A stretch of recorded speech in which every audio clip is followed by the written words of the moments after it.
answer your question, there are two reasons why I'm looking at you like this. One, because it seems in a few minutes that you will officially be the only survivor of this train wreck. And two, because you didn't break one bone. You don't have a scratch on you. Hello there, and we are the Movie Meisters. My name is Kenneth. And I'm Matt. So, Kenneth, isn't it great how we live in this golden age of superhero movies right now? Oh, yeah. Isn't that amazing? Yeah, it's amazing. And tell me, Kenneth, what's your very most favorite superhero movie? Is it X-Men 2? Or is it the Sam Raimi Spider-Man? Or is it Christopher Nolan Batman? That was pretty good. Or maybe it's Guardians of the Galaxy. What's what's the best one? Matt, Guardians of the Galaxy, of course.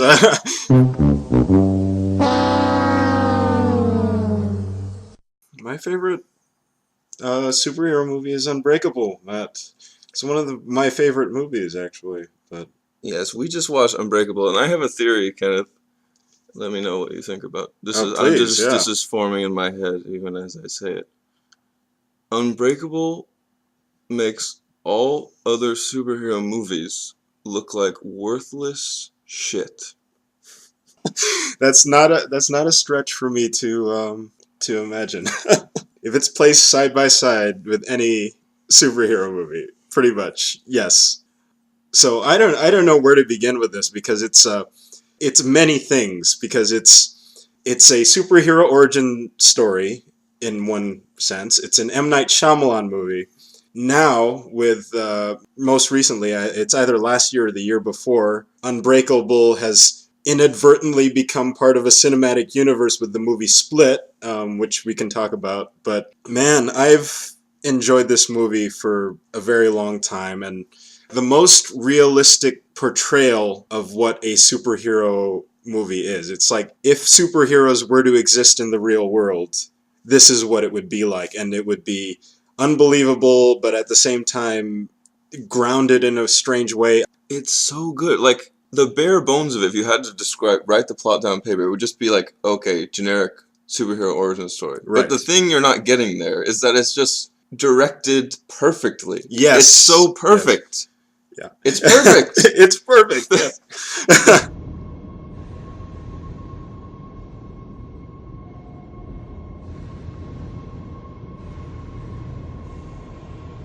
There's a scene in this movie where the main character is lifting weights, and it's like the scene where he's discovering that he's like stronger than he thought, And right. What is the comparison of this? It's like a dumb training montage with 80s music, maybe, or like Tobey Maguire doing a double take into a mirror because he has abs or whatever. Right. Like, fuck that. Fuck all of that. It's like he's there with his kid, and the kid lied to him and put more weight on, and he's like worried. Is he setting a bad example for the kid? Is this actually dangerous? Like, right. And it's not even resolved whether he even has superpowers in that scene. That's right. Like they go up to like 350 pounds or something. It's just like, and the tension is so tense. You know, this like mix of emotions watching this close up of this guy strain as he's pushing the bar. Like, is it going to fall on him? Like, right.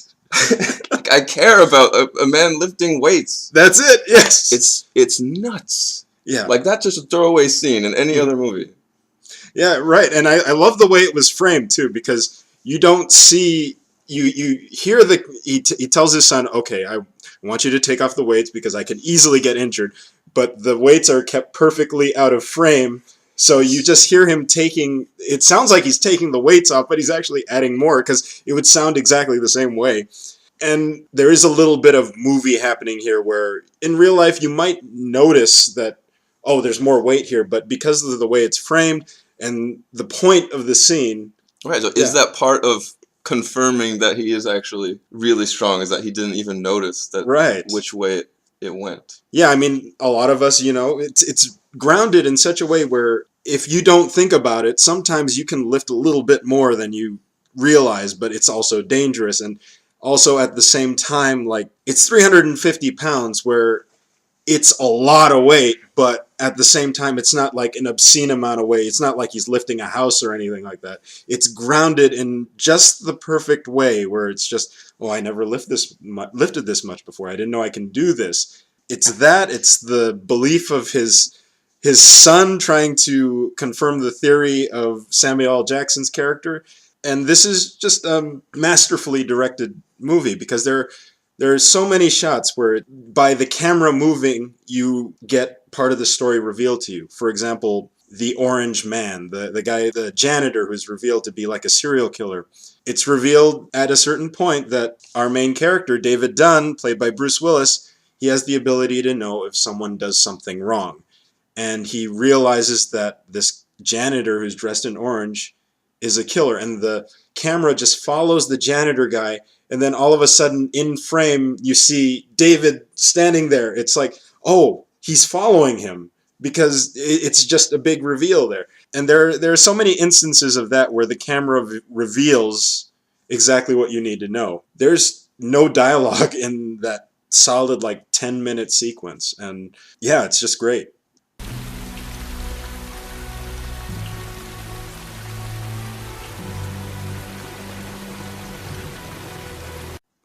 We've seen a billion superhero origin stories where the most interesting part is the first act, where it's the main character discovering their powers, discovering what they can do, and then most of the rest of it is just kind of fluff. Oh, they have to deal with their arch enemy, and comparatively speaking, that first act of a superhero origin story is the most interesting.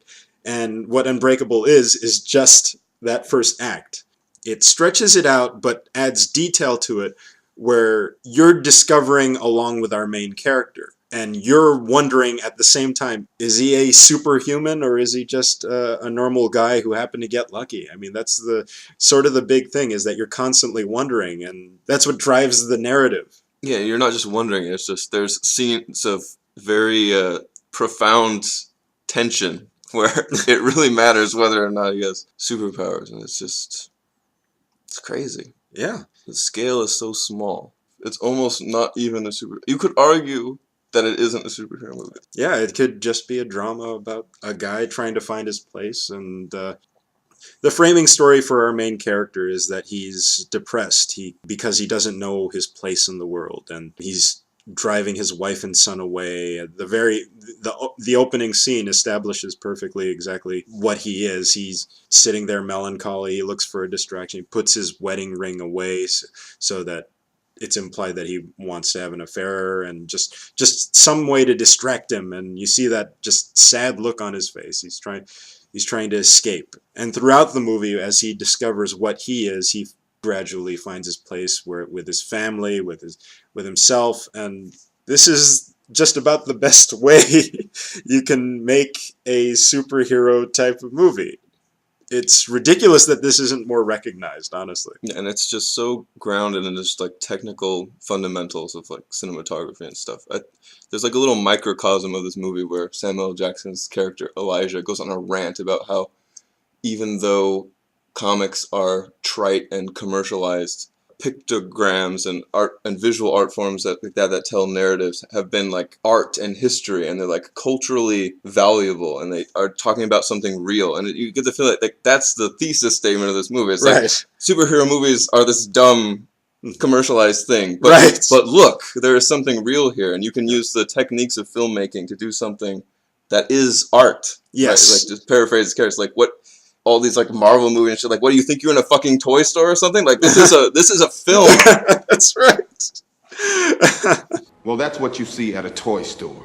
And you must think you're in a toy store because you're here shopping for an infant named Jeb. And one of us has made a gross error and wasted the other person's valuable time. This is an art gallery, my friend. And this is a piece of art. Yeah, I love when he goes on his rant, because that's where you see classic Samuel L. Jackson, but it's in the context of this character, Elijah Prince, who also has the parallel character arc of David, where he doesn't know his place in the world. He's the opposite of indestructible. He is Mr. Glass, as he puts it. He breaks his bones so easily. He's trying to find his place, and he thinks by finding his opposite number, he he'll find his own place. And perfectly understandable motivation. It works. Yeah, I think his performance is really great, and it's really complemented by the way everything is shot, and even like I noticed the costuming and stuff. Like they have a bit where he's walking around the stadium with Bruce Willis's character, and he's got this Samuel Jackson has a big poofy hair and like a long straight jacket, and he looks very thin and frail because of what he's wearing and the way his hair is, and he's kind of leaning on his cane, which reminded that he has been frequently injured in the past, and he's kind of wobbles a little bit. It just feels like at any moment someone could shove him and he could just break all of his bones. Right. And then whenever he's doing something, frantic or trying to attain some goal, the camera pans way out to show like this huge distance he has to cross, and it just really makes you feel his situation. It's just everything coming together in the techniques to make it, just right. Yeah. One aspect of the costuming that I notice is just every character of note, even if it's just a subtle thing, they're wearing either bright colors or very unique colors. Where when David's trying to find out what people did, it shows a brief flashback, and they're wearing the same color or texture that they were wearing when he passes by them, so we know, okay, this is the person. The whole thing's just done really well done. And of course, Samuel L. Jackson, Mr. Purple Lightsaber, he's wearing purple. So, rewatching this, I've seen this a number of times, and it never ceases to impact me. And that whole segment of David following the Orange Man, every second I'm just thinking, all right, this guy is going to find him, something's going to happen. And I know what's going to happen. I've seen this before, but and also we think that David might be indestructible, but we don't know. We know his weakness is water, and he falls into water, and there's that very, very slow reveal that he fell into a pool. And then as he's falling in the pool, his visual constantly cuts to black. It's like, oh, is he dead? And then no, he's still moving. He's still struggling. He's trying to get out. The tension in that scene is just amazing.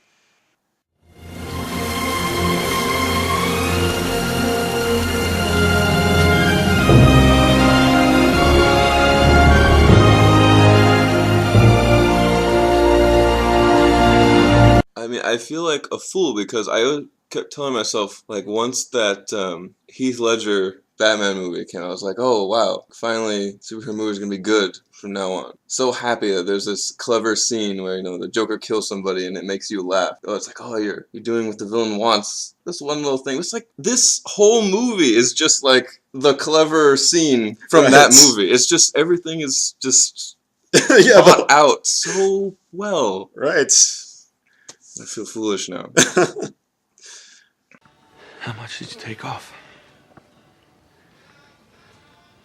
I lied. You had it?